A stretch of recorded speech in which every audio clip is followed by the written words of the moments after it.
오늘 아침 묵상 말씀은 고린도전서 15장 20절에서 34절까지의 말씀입니다. 함께 읽도록 하겠습니다. 그러나 이제 그리스도께서 죽은 자 가운데서 다시 살아나사 잠자는 자들의 첫 열매가 되셨도다. 사람이 한 사람으로 말미암았으니 죽은 자의 부활도 한 사람으로 말미암는도다. 아담 안에서 모든 사람이 죽은 것 같이 그리스도 안에서 모든 사람이 삶을 얻으리라. 그러나 각각 자기 차례대로 되리니 먼저는 첫 열매이신 그리스도요, 다음에는 그가 강림하실 때에 그리스도에게 속한 자요, 그 후에는 마지막이니 그가 모든 통치와 모든 권세와 능력을 멸하시고 나라를 아버지 하나님께 바칠 때라. 그가 모든 원수를 그 발 아래에 둘 때까지 반드시 왕노릇 하시리니 맨 나중에 멸망받을 원수는 사망이니라. 만물을 그의 발 아래에 두셨다 하셨으니 만물을 아래에 둔다 말씀하실 때에 만물을 그의 아래에 두신 이가 그 중에 들지 아니한 것이 분명하도다. 만물을 그에게 복종하게 하실 때에는 아들 자신도 그때 만물을 자기에게 복종하게 하신 이에게 복종하게 되리니 이는 하나님이 만유의 주로서 만유 안에 계시려 하심이라. 만일 죽은 자들이 도무지 다시 살아나지 못하면 죽은 자들을 위하여 세례받는 자들이 무엇을 하겠느냐? 어찌하여 그들을 위하여 세례받느냐? 또 어찌하여 우리가 언제나 위험을 무릅쓰리요? 형제들아, 내가 그리스도 예수 우리 주 안에서 가진 바 너희에 대한 나의 자랑을 두고 단언하노니 나는 날마다 죽노라. 내가 사람의 방법으로 예배소에서 맹수와 더불어 싸웠다면 내게 무슨 유익이 있으리요? 죽은 자가 다시 살아나지 못한다면 내일 죽을 터이니 먹고 마시자 하리라. 속지 말라. 악한 동무들은 선한 행실을 더럽히나니 깨어 의를 행하고 죄를 짓지 말라. 하나님을 알지 못하는 자가 있기로 내가 너희를 부끄럽게 하기 위하여 말하노라. 아멘. 오늘 아침 묵상을 들으신 우리 모든 성도님들에게 하나님의 은혜가 있기를 간절히 소망합니다. 20절에 예수님이 부활의 첫 열매가 되셨다는 것은 두 번째, 세 번째, 네 번째, 다섯 번째 쭉 n번째 열매는 바로 우리의 부활이라는 것이죠. 즉 예수님의 부활을 통해서 우리 모두가 부활이라는 것을 확신하게 됨을 말하는 겁니다. 23절과 24절에도 다시 한번 바울은 부활의 차례를 이야기합니다. 먼저는 예수님께서 부활하시고 그 다음으로는 예수님의 재림 때에 그리스도에게 속한 사람들이 부활한다라고 말하고 있습니다. 그런데 여기에서 주목할 단어가 있습니다. 23절에 이렇게 말하고 있죠. 제가 읽겠습니다. 그러나 각각 자기 차례대로 되리니 먼저는 첫 열매이신 그리스도요. 이 문장에서 차례라는 단어에 주목할 필요가 있습니다. 이 단어는 헬라어로 타그마라는 단어인데요. 이 단어는 그냥 우리 한국말로는 차례로 번역되었으나 이 단어는 그 당시 사람들에게 다르게 다가오는 단어입니다.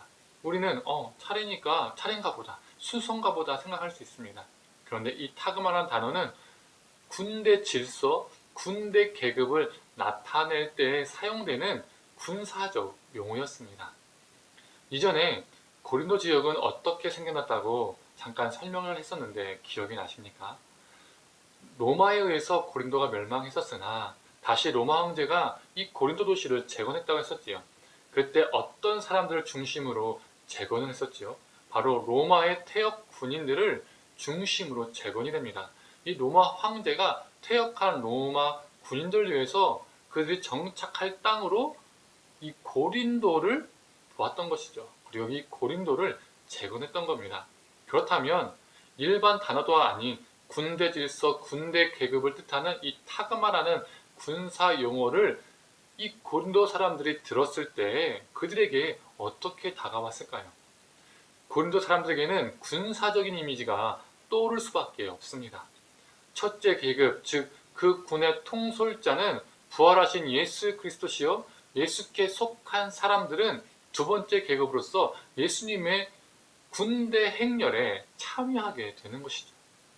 또한 강림하실 때 강림은 헬라어로 파라시우스라는 단어인데 이 단어는 황제나 왕이 방문할 때 성에 있는 사람들이 그 왕을 맞이하는 이미지를 담고 있는 단어입니다. 즉 부활 군대의 왕이자 통솔자이신 예수님이 이 땅에 다시 오실 때 예수님께 속한 사람들이 예수님을 맞이하고 예수님의 부활의 군대 행렬 속으로 참여하게 된다는 것이죠. 예수님의 군대 행렬은 부활의 행렬인 것이죠. 그리고 어떤 일이 일어나지요? 24절, 25절, 26절을 제가 읽도록 하겠습니다. 그 후에 마지막이니 그 모든 통치와 모든 권세와 능력을 멸하시고 나라를 아버지 하나님께 바칠 때라. 그가 모든 원수를 그 발 아래에 둘 때까지 반드시 왕노릇 하시리니 맨 나중에 멸망받을 원수는 사망이니라. 부활 군대의 첫째 계급, 즉 부활 군대의 통솔자이자 왕이신 예수님께서 이 세상에 의기양양했던 모든 통치자와 권세자들을, 이 땅에 하나님을 대적했던 모든 권세들을, 그 모든 원수들을, 그리고 모든 이들이 두려워하는 그 사망을 다 쳐부순다는 겁니다. 모든 것이 부활 군대의 왕이시고 통솔자이신 예수님께 복종하게 된다는 것이죠. 오직 승리는 부활이신 예수님께 있습니다. 그래서 바울은 이것을 믿기 때문에 이렇게 고백합니다. 나는 날마다 죽노라. 나는 날마다 죽는다는 것은 다른 말로 하면 나는 날마다 다시 살아난다는 겁니다. 내가 날마다 죽는다는 것은 살아났기 때문에 죽는 것이고, 살아났기 때문에 죽는 것이고, 또 죽었기 때문에 살아나는 것이고, 죽었기 때문에 살아나는 것이죠. 나는 날마다 죽는다. 이는 나는 날마다 살아난다라는 의미입니다. 그에게 부활은 언젠가 일어날 미래에만 있을 사건이 아니었습니다. 그에게 부활은 현재적인 사건이었습니다. 나는 날마다 죽고 나는 날마다 살아난다. 하루하루가 부활의 삶, 새로운 삶이었기에 자신의 삶을 헛되이 살 수가 없었습니다.